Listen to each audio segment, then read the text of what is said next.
وہ صاف صاف گھاٹے میں رہا۔ وہ ان کو وعدے دیتا ہے اور امیدیں دلاتا ہے، اور جو کچھ شیطان انہیں وعدے دیتا ہے وہ دھوکہ ہی دھوکہ ہے۔ ایسے لوگوں کا ٹھکانہ جہنم ہے، اور وہ وہاں سے کوئی راہ فرار نہیں پا سکیں گے۔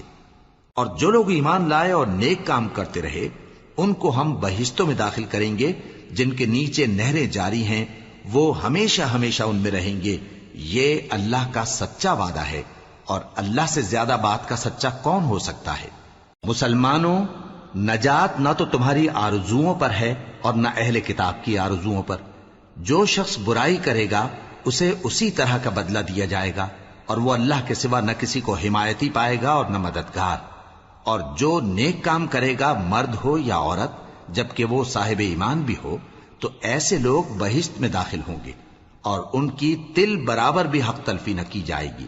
اور اس شخص سے اچھا کس کا دین ہو سکتا ہے جس نے اللہ کے آگے سر جھکا دیا اور وہ نیکوکار بھی ہے، اور ابراہیم کے دین کا پیرو ہے، جو یکسو یعنی ایک اللہ کے ہو رہے تھے۔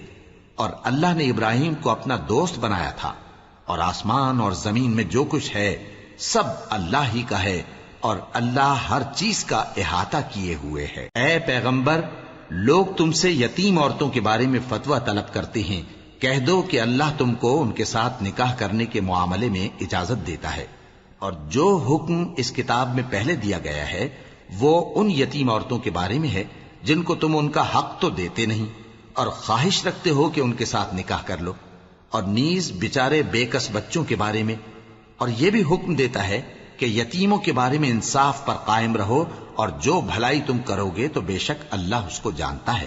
اور اگر کسی عورت کو اپنے خاوند کی طرف سے زیادتی یا بے رخی کا اندیشہ ہو تو میاں بیوی پر کچھ گناہ نہیں کہ آپس میں کسی قرارداد پر صلح کر لیں، اور صلح خوب چیز ہے، اور طبیعتیں تو خود غرضی کی طرف مائل ہوتی ہی ہیں۔ اور اگر تم نیکوکاری اور پرہیزگاری کرو گے تو اللہ تمہارے سب کاموں سے واقف ہے۔ اور تم خواہ کتنا ہی چاہو بیویوں میں ہرگز عدل نہیں کر سکو گے، تو ایسا بھی نہ کرنا کہ ایک ہی کی طرف ڈھل جاؤ اور دوسری کو ایسی حالت میں چھوڑ دو کہ گویا ادھر میں لٹک رہی ہے۔ اور اگر آپس میں مصالحت کر لو اور پرہیزگاری کرو تو اللہ بخشنے والا ہے، بڑا مہربان ہے۔ اور اگر میاں بیوی ایک دوسرے سے جدا ہو جائیں تو اللہ ہر ایک کو اپنی وسعت سے غنی کر دے گا، اور اللہ کشائش والا ہے، حکمت والا ہے۔ اور جو کچھ آسمانوں میں اور جو کچھ زمین میں ہے سب اللہ ہی کا ہے۔ اور جن لوگوں کو تم سے پہلے کتاب دی گئی تھی ان کو بھی، اور اے نبی تم کو بھی، ہم نے حکم تاکیدی کیا ہے کہ اللہ سے ڈرتے رہو۔ اور اگر تم لوگ کفر کرو گے تو سمجھ رکھو کہ جو کچھ آسمانوں میں اور جو کچھ زمین میں ہے سب اللہ ہی کا ہے، اور اللہ بے نیاز ہے، لائق حمد و ثنا ہے۔ اور پھر سن رکھو کہ جو کچھ آسمانوں میں اور جو کچھ زمین میں ہے سب اللہ ہی کا ہے، اور اللہ ہی کارساز کافی ہے۔ لوگو، اگر وہ چاہے تو تم کو فنا کر دے اور تمہاری جگہ اور لوگوں کو پیدا کر دے، اور اللہ اس بات پر پوری طرح قادر ہے۔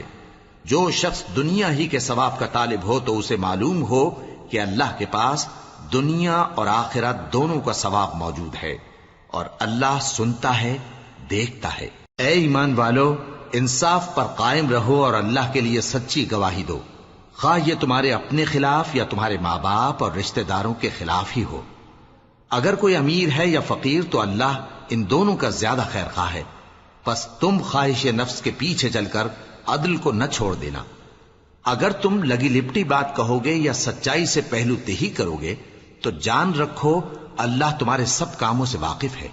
مومنو، اللہ پر اور اس کے رسول پر اور جو کتاب اس نے اپنے اس پیغمبر پر نازل کی ہے اور جو کتابیں اس سے پہلے نازل کی تھیں سب پر ایمان رکھو۔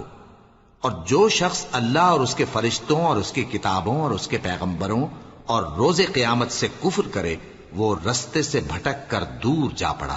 جو لوگ ایمان لائے پھر کافر ہو گئے، پھر ایمان لائے پھر کافر ہو گئے، پھر کفر میں بڑھتے گئے، ان کو اللہ نہ تو بخشے گا اور نہ انہیں سیدھا رستہ دکھائے گا۔